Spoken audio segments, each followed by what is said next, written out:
Hi there, friends and neighbors. I just wanted to provide a recording of the Oregon Joint Ways and Means Committee discussion over the funding of Oregon House Bill 2005.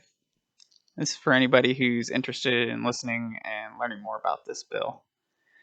I apologize for the abrupt intro, but I missed starting the recording at the introduction of the bill. There's also a couple of choppy segments as the live feed cut out from malfunctions, but I think I was able to edit most of that out, so should be good to go. Just thanks for being here and being interested in what's going on regarding 2A matters here in Oregon, and here's the committee meeting. Possession of firearms in their public buildings or adjacent grounds. The subcommittee adopted two amendments that are combined into the A11. The first is a technical change to align the delaying of enforcement prohibitions until September 1st, 2024. That's actually for the unserialized portion. I'm sorry, Representative Evans, your volume doesn't seem to be up sufficiently. The subcommittee adopted two amendments. Is that loud enough? Subcommittee adopted two amendments that are combined into the A11. The first is a technical change to align the delaying of enforcement prohibitions until September 1st, 2024. That's for the unserialized part. The second provides $356,816 general fund for two positions in the Department of State Police's Firearms Instant Check System unit for the expected increased workload for background checks related to purchases of unfinished frames or receivers from registered gun dealers. The Public Safety Subcommittee recommends House Bill 2005 be amended by the A11 amendment and be reported out due pass as amended. I would say, as a drafter of the bill, this has been one of the hardest assignments I've had, and I understand it will be something that is talked about in all kinds and fashions. But this is hopefully the discussion about the budget component today. Thank you, Representative. Is there discussion of the budget? Senator Knope. Thank you, Madam Co-Chair. Yeah, I mean, I object to the bill even being here right now because the Senate hasn't had the opportunity to see this bill. I think the presiding officer should set up a joint committee for the allowance of the opportunity of Senate members to weigh in on the policy side of this bill, because we continually have these situations where important bills that come before the legislature only go through one chamber. We have a bicameral legislature for a reason, and I don't think, quite frankly, this bill is ready, and I think there are constitutional issues with it. And I don't think we should be taking it up today because the Senate has not had the opportunity to weigh in on the policy ramifications of this bill, and we should. Thank you, Senator. Senator Finley, please. Thank you, Madam Co-Chair. Madam Co-Chair, I completely agree with Minority Leader Knope. I also believe that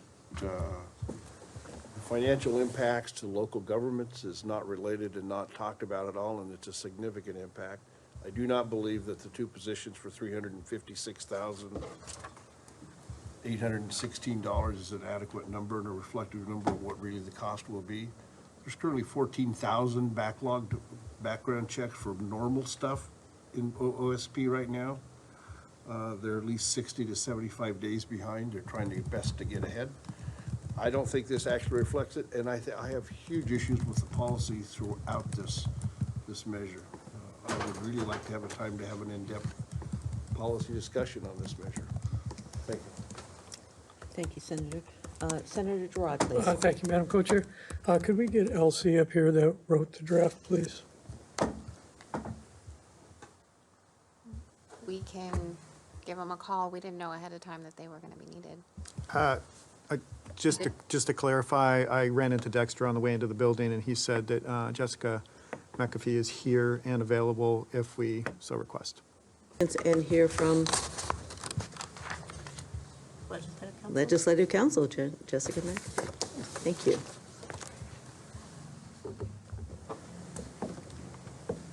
Your question, Senator. Thank you. And sorry to bring you up here, but this is a hot topic, as you can imagine.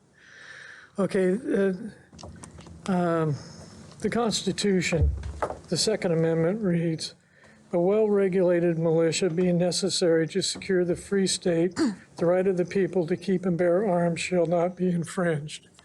the state constitution, the people shall have the right to bear arms for the defense of themselves and the state.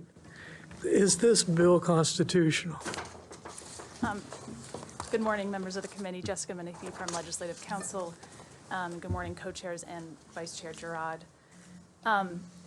There are a number of open questions about whether the concepts in this bill are constitutional. That is mainly because, as most of you probably know, last summer there was a case that was decided, New York State Rifle and Pistol Association versus Bruin, that completely changed the Second Amendment analysis as to when something is and is not constitutional. And anytime you have a law that affects the ability of somebody to possess a firearm for self-defense, which is the core of the Second Amendment right, the court is now going to start looking at historical precedents, whether or not there were laws of this type, either at the time that the Second Amendment was enacted or at the time of the 14th Amendment's passage. So I would say that there are a couple of elements of this bill that I think, like I said, are open questions. One of them is the restriction on the ability of a person who is 18, 19, or 20 years old to possess a firearm, or certain firearms. The other element that is currently being litigated is the possession of firearms in certain sensitive places. And I can go into more detail about either of those, but we're seeing cases at the district court level and then just starting to see cases decided at the circuit court level and federal court, starting to decide these issues. But I don't think I could say for certain that anything in this bill is definitely unconstitutional, but I think there are some open questions. Thank you for that answer. I thought it was very straightforward. I do have some technical questions. If you go to page 5 of the bill, line 25, what is a straight pole? Co-chairs, Vice Chair Girard, it is a type of firearm where the actual, the action itself is like in line with the barrel. It's different than a pump shotgun, but I did actually look up what this was, and they do exist. It's similar to a pump action.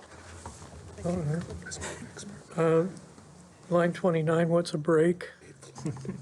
Oh, co-chairs, Vice Chair Girard, a break action firearm is when you're reloading the firearm, you kind of almost break the firearm in half. It literally looks like you're breaking it, and that is sort of the reloading mechanism. All right.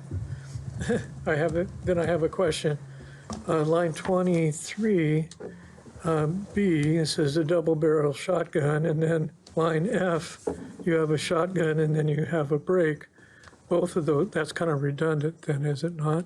Co-chairs, Vice Chair Girard, yeah, there are some overlap between some of these categories. So as long as the firearm fits within one of those categories, a person who's at least 18 but under 21 could possess it. Okay, the one I really have a lot of questions on is line 34 through 37. Because this is totally different than the 18-year-old. This basically is a right to hunt and to target practice. Can youth use a handgun to target practice? Co-chairs and Vice Chair Girard, the ability would be limited to those specific firearms listed in lines 20 to 29. Okay, so they would not have a right to use like a semi-automatic shotgun or a semi-automatic rifle in hunting. Co-chairs and Vice Chair Girard, semi-automatics are not on this list, so no, they could not. Okay, further question. If someone was out hunting and the youth was separated from the parent, how would an enforcement officer have any clue if it was legally transferred or not? Co-chairs, Vice Chair Girard, that enforcement officer would need to do some additional investigation. They would need to try to identify the parents, try to talk with other witnesses, try to figure out if this was a lawfully possessed or lawfully transferred firearm. Representative Evans, please. Thank you. I have a question also. Right now, this bill aside, how old do you have to be to get a handgun in Oregon? Co-chairs and Representative Evans, you can have a handgun at age 18 legally you can possess one. You can't purchase one from a firearms dealer until you're 21. That's under federal law. And that's not been ruled unconstitutional? No. Thank you. There is there is a manner that a minor could possess a firearm temporarily now under current law, but they can't possess one permanently. Senator Gerard. To go to some of the other questions, and you mentioned that part that might be unconstitutional, is going into public buildings and with concealed weapon permits, CHLs. The question I have is, what's a clearly visible sign? Co-chairs and Vice Chair Gerard, that is not a defined term. What would a court would do when they're interpreting this? They would look at the plain meaning of those words, and if it's something that a person of average vision could see when they're entering the property, I think a court would probably find that it's clearly visible. Okay, thank you for that. I'm sorry to have to bring you up here. Colleagues, just so you know, this is a redo of what we had last year or 2 years ago. And I hate to say it, but there was an agreement that this was the end of this. And apparently agreements don't mean diddly. And I'm really pretty upset about this particular section. So, and I think you really are impeding the right to hunt. A father and a son have a right to hunt. And that's just a rite of passage in rural Oregon. This bill impedes that right to hunt. This bill just needs a lot of work, and it, as was brought out by our minority leader, it's not going to have a hearing in the Senate so that we can air our differences and come up with amendments. And so I just find this extremely frustrating with controversial bills to go this route. So I'll be a no, and I just won't be a no, I'll be a hell no. Senator Cano, please. Thank you. So I have a couple of questions as it relates to the bill. So under this bill, it allows public entities to further restrict concealed carry on their property or in their buildings. Is that correct? Co-chairs and Senator Knope, basically, firearms are already prohibited in public buildings. And the public building definition includes not only a building itself, but grounds adjacent to. This bill does change the definition of public building to add that grounds adjacent to those buildings occupied by local government agencies. So that is where firearms are already prohibited, but there is now this additional layer of grounds adjacent to those local buildings. What this bill does is allows those local entities then to restrict what is now an affirmative defense for concealed handgun licensees, because normally that is an affirmative defense to the prohibition on possessing within public buildings. So that's a roundabout answer of saying, yes, in certain new locations, that concealed handgun licensee affirmative defense is going to be basically taken away if the local entity adopts an ordinance or policy along those lines. Yeah, further question. Do you happen to know if in committee there was any discussion about the mass shootings that have taken place? Because I assume that there's intent to try to stop mass shootings and gun violence. But do you know if there was any talk about how the mass shootings that have generally taken place, nearly all of them have taken place in places where guns are prohibited already? Co-chairs, Senator Knope, off the top of my head, I don't know if that specifically came up. The public hearings were quite long on these, so I don't really remember. Sorry. Yeah, I understand they were long in the House, but we didn't have any hearings in the Senate. I don't know. You probably weren't here when I talked about that, but yeah, it seems problematic. Representative Evans, please. I think Co-Chair actually was there in the hearing, and 6 of 9 of the last major shootings were carried out by 18, 19, and 20-year-olds. that's kind of an important piece of the story. And as far as the hunting, as the drafter who pushed back on a ban on all types of weapons, I'm still lost on why you need an AR-15 to go hunting. I use it to hunt people. I don't use it to hunt animals. And the 18 to 21 protections for hunting was actually a hard-fought negotiation. So the fact that, or the conjecture that it wasn't considered, I think, is inappropriate. Thank you. Representative Smith, please. Thank you, Madam Co-Chair. The reason I came to Salem was for two issues, and both of them were for the defense of things that are near and dear to me, and one of them is the Second Amendment. And so I had a whole list of questions, but the good senators asked the majority of them, and I don't want to go down that path. And Madam Co-Chair, I want to share, reasonable people can see things differently and still both remain reasonable. And so my comments are in no way meant to impugn or to imply that folks can't see this issue differently and still remain friendly. The struggle I have is, first of all, I want to disagree with Senator Gerard. I want to say something, Senator Gerard. It's a rite of passage for a father and a daughter to go hunting as well. Thank you. I was I gonna want to say, make that really clear, Yes. okay? And that's going to be the theme of my comment.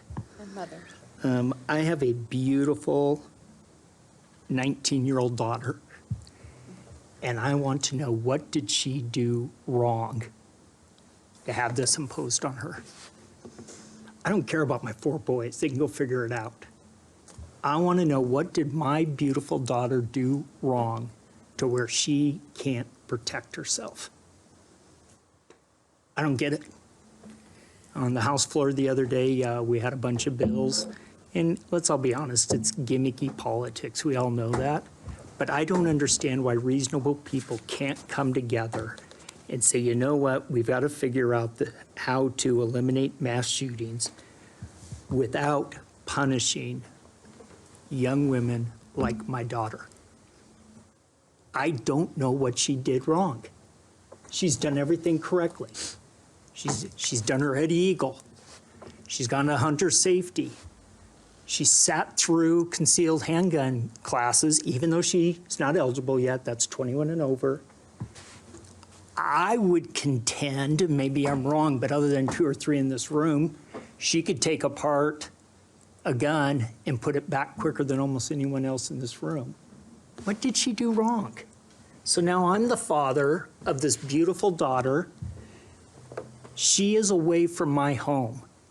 And as a father, I took many, many years to show her how to use a firearm, how to use it correctly. And the reason I did that is I want my daughter to be safe. I don't want her to be out there doing dumb things, and she knows not to because she's been shown that. I understand we have folks out there with behavioral health and mental health issues. We have to address that. But I want to leave this room asking, what did my daughter do wrong that she can't protect herself? And that's what I'm concerned about on this.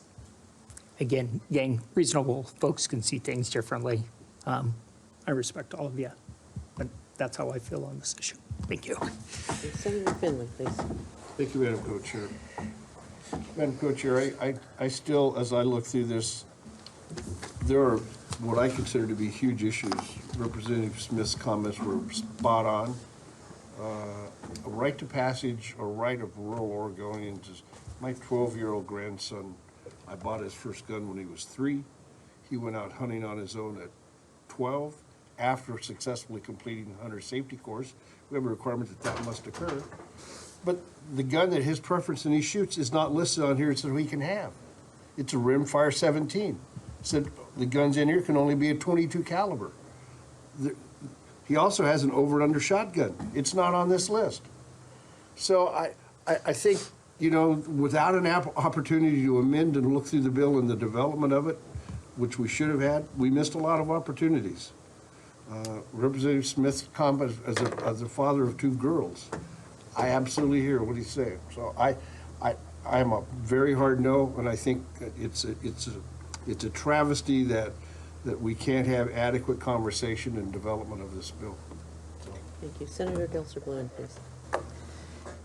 Thank you. I, first of all, really agree with Representative Smith, and I appreciate the intentions of everyone here, and I know everyone is representing their districts and the communities and the values that they come from, and that's what we're here for, is to deliberate over these difficult issues.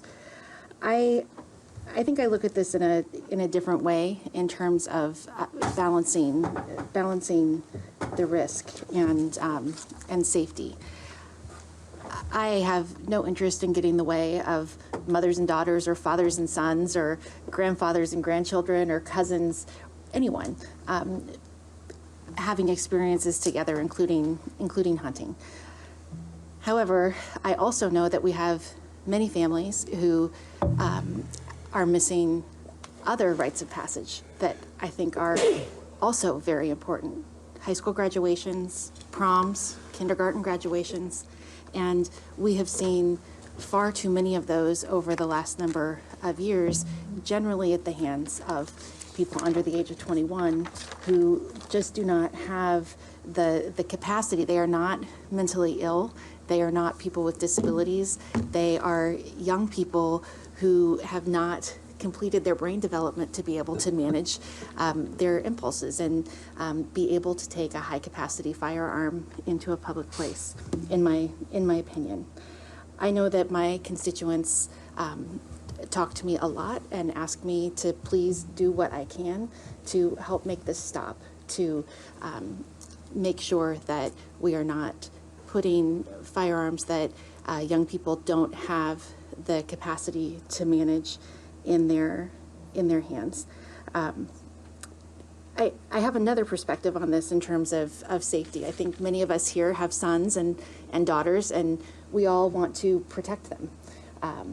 I have 3 daughters who are away from me in other states, and one of them earlier this year, my 24-year-old daughter, well, they will be 24 in a few days, they spent several weeks recovering from pain and severe bruising in their chest from being robbed at gunpoint when they were alone by 2 young men under the age of 21 that came up to them as they were walking a block and a half from their home in Denver.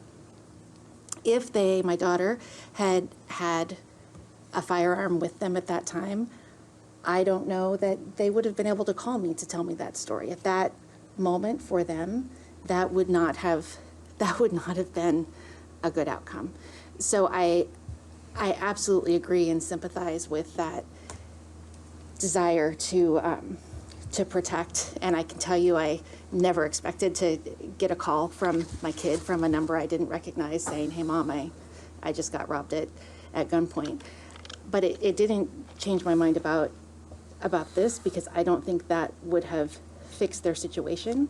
I do think young people under the age of 21 not having access to the firearms that put them in harm's way that day would have, in that case, made them safer. So I will be supporting this measure. I know it is deeply controversial. I know it's very hard for everyone that's worked on it. I know that it inspires a great deal of anger and passion for people, and this is just one of those things where we come and we debate, and we're going to come to different conclusions. And I know that for the majority of my constituents, there's a large number of my constituents that will very much disagree with this vote, and I appreciate and respect that, and I said where I would vote when I ran. So thank you for allowing me to add those comments, and I just appreciate this conversation and the candor that people are using to share their thought process on the measure. Thank you, Senator. Representative Breeze Iverson. Actually, I have Ed Holvey and then Kate and Lewis. Thank you, Co-Chair. I am very opposed to this. I, as a not so young person, but reflecting back on my being a young person, living on my own and having someone come into my home in a state of not in their right mind. I was very pleased that somebody had taken time to teach me how to be responsible with how to protect myself in my own home. And having the ability to have protection there meant a lot. Thank you, Representative. Representative Holby, please. Thank you, Madam Co-Chair. I do know that there's a lot of opinions and feelings on both sides of this issue. And having a son in the U.S. Army, I know he has access to a lot of weapons that are illegal for me to have. And I do realize that you can, or it has in the past, we've drawn lines between what types of weapons people can have. I'm not going to debate where that line is in this bill, but there's been a lot of comments about the policy in this and the opportunity for the Senate. And I'm not very familiar or extremely familiar with the Senate rules, but I do believe that should this bill pass and go through the House and over to the Senate, that there are opportunities for that bill to be referred and also this bill to have amendments offered on the Senate side. So I don't know if that's accurate. I wonder if somebody could confirm that for me. No, it doesn't, actually. Well, I'd be happy to take that up. So a motion could be made from the Senate floor to move the bill back to committee for the purposes of having public hearings. I would doubt whether that would actually happen, but that is why I'm suggesting a joint committee on, you can call it gun violence,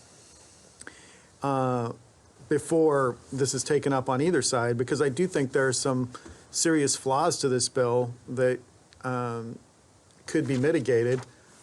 I'm not gonna vote for it because I think it violates constitutional provisions, and I really don't even think that's actually in doubt. I think the direction the court is headed, that major portions of this are going to be struck down, but the Oregonians are going to have their rights violated for years before it ever gets to the Supreme Court. Thank you, Senator. Representative Kate, please. Thank you, Chair. Many of my concerns with this have already been stated. I have vast concerns with the policy. I have vast concerns with the true fiscal impact, knowing that it will end up in court. To me, it's not even a question of if. It's a certainty, especially when we have seen repeated cases in other states that similar laws of sections of this bill have already been struck down. But the thing I would like to say is we cannot ignore the fact that if people are going to go out and commit egregious crimes with a firearm, do we really think one little extra law is going to stop that ill intent? And that is where every time I come back to no. I am an absolute nut for my local newspapers. I love them. I love the criminal write-ups. It is so enlightening how often you see criminal in possession of firearm listed on their charges. People who have an ill intent don't care if it is legal or not for them to have that firearm. And we ignore that completely, thinking that, oh, well, we can listed on their charges. People who have an ill intent don't care if it is legal or not for them to have that firearm. And we ignore that completely in thinking that measures like this are going to stop the egregious acts that we so desperately want to stop. So, I'm a no. Thank you, Representative. Representative Lewis, please. Thank you, Madam Co-Chair. So I'm looking at the definition of receiver in the bill, and I'll just use an example, an AR-15 or an AR-15 style weapon. The receiver as defined in the bill is not even regulated under federal law. The serial number and the manufacturer's identification stuff is on what's called the lower, not the upper. So I'm not really sure what this accomplishes in relation to something like an AR-15. Thank you. I'm sorry. No, I didn't know if Ms. Minnick, if you want to say anything about that, but that's okay. We can wait. Senator Finley, please. Thank you, Madam Co-Chair. Colleagues, we need to be consistent in what we say and do. We're saying that if you're less than 21, you're not mentally capable of having a firearm. Yet we're saying if you're 15, you can make life-altering decisions without parental consent. Those two things don't jive for me. I'm sorry. If you're not capable of making a mental decision to keep a firearm and do the right thing with a firearm, how are you going to do something like that at 15 without a parental consent? There's a little bit of difference there. Thank you. Representative Campos, please. Oh, sorry, Senator Campos. I'll answer both these days. Thank you, Madam Co-Chair. So I grew up in rural Oregon. I believe I was, I don't know, probably 13, 14 years old when I first shot a gun. But I want to acknowledge what was shared by Representative Evans of what was negotiated in this bill. And also want to acknowledge the other piece of it that was shared by Representative Evans. When we hear the statistics of the folks who are involved in these mass shootings, I can't help but speak today from the perspective as the youngest legislator in this building, in sharing that I have grown up in a generation of folks who has gone through drills in school to consider whether or not we would have a school shooting one day. I was still attending college when the UCC shooting happened here in Oregon, and I distinctly remember how all of my classmates felt the need to check in with one another because we weren't sure who was at what university. And so I will be voting in support of this bill today as I consider the generation that I've grown up in and the generations that are following who hear about a shooting that happens in this country and are terrified of going to school the next day, whose families and classmates and peers, the folks that have lost the opportunity to, as Senator Gelser-Bluen shared, to graduate from high school, to go to prom, to graduate from kindergarten.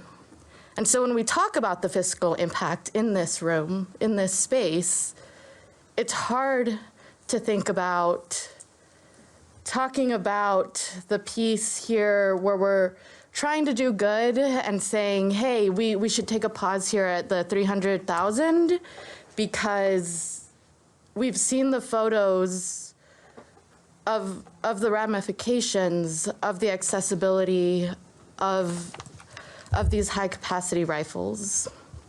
And so I wanted to take a moment to share that piece as someone in this building who knows about the trauma of the drills that our students are undergoing. Senator Frederick, please. Thank you. I want to thank Senator Campos for her comments. They are close to the issues that I've dealt with as well. Let me first of all say that rite of passage in terms of being able to go hunting. I went hunting when I was 11 years old in different places in the South and in the Northeast. That's not an issue as far as I'm concerned in terms of going hunting. However, being trained to do that is one thing. Being trained on a daily basis on how to get under your desk because you're not sure whether there's somebody coming in a room to kill you and you don't know what's going to happen there. That's a very different situation. When I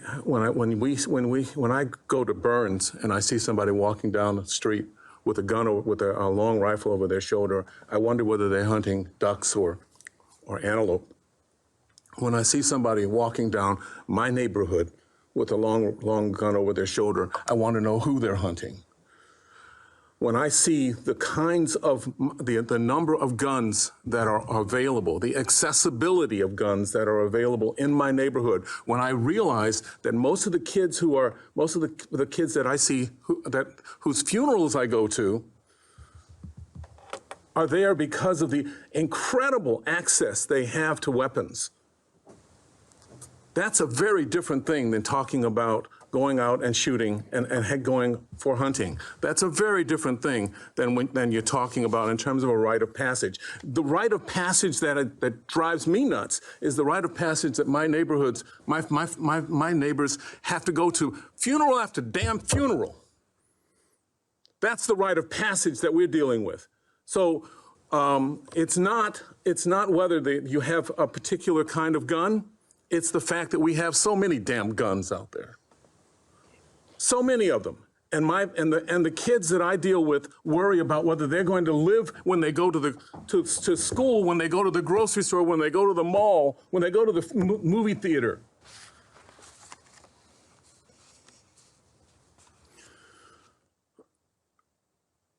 Anything we can do to cut down on the number of guns that are out there. I don't care what kind of guns they are, but the number of guns that are out there right now is something that will be helping and will at least give me some sense that we are actually doing something, not playing with rhetoric, not giving me constitutional legal jargon about things. Don't tell me about that. The right to life first is the key element there for me. Never mind life, liberty, and the pursuit of happiness, but life. For the kids that I deal with, the families that I deal with, the fact that we have so many guns and we have so many shootings taking place, this should not be a video game on the streets of our state or of our nation. So, for what it's worth, that's how I'm viewing this situation, and I appreciate the concerns that folks have, but I think the concerns for having a second grader not have to worry about whether they're going to get shot in their second grade classroom and having to do drills.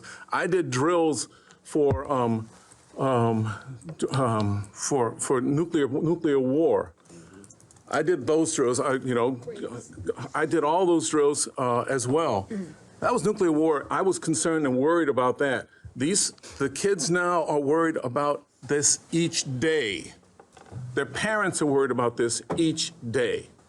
So if we can get guns off the streets and not allow more to be going into the streets or to be threatening people, that's what I'm looking at. Thank you. Thank you, Senator Frederick. I just want to note that this is obviously a really difficult topic.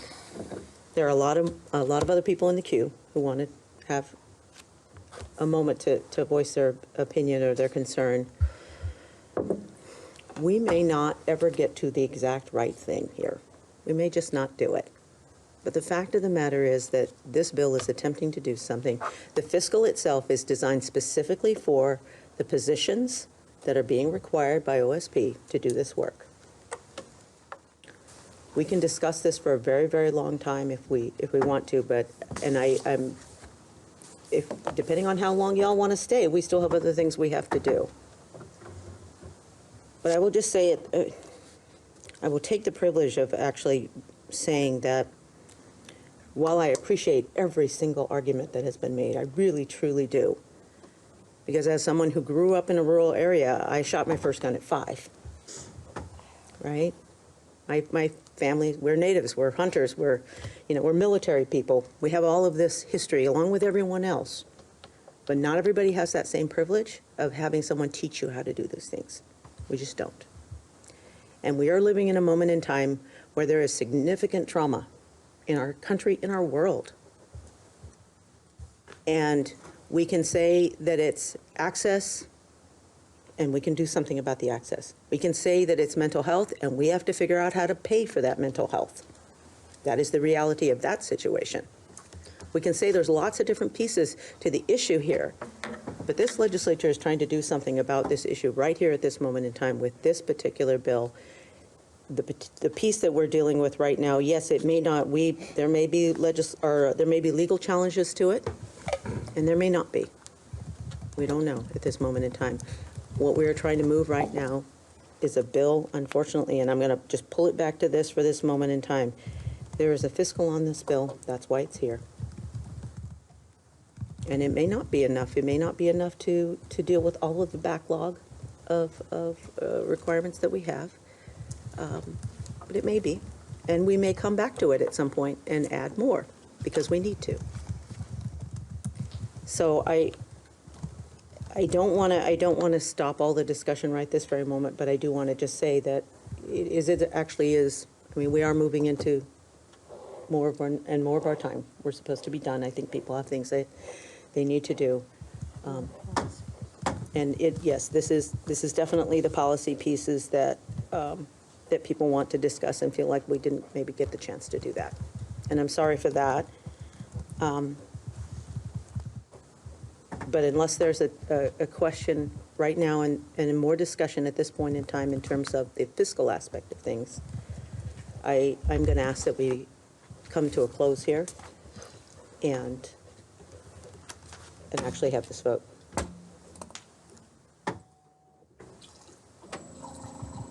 Okay.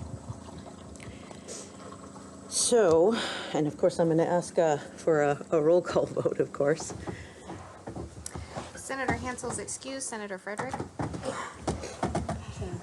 Yes. Senator Knope? No. Senator Anderson? No. Senator Solman? Aye. Senator Dembro? Aye. Senator Gelser-Bluen? Aye. Senator Finley? No. Senator Campos? Aye. Co-Vice Chair Girard? No. Co-Chair Steiner? Yes. Representative Hovey? Aye. Representative McLean? Aye. Representative Reschke is excused. Representative Evans? Yes. Representative Brees Iverson? No. Representative Valderrama? Aye. Representative Pham? Yes. Representative Lewis? No. Representative Kate? No. Co-Vice Chair Smith? No. Co-Vice Chair Gomberg? Yes. Co-Chair Sanchez? Aye. And the motion passes. Thank you, folks.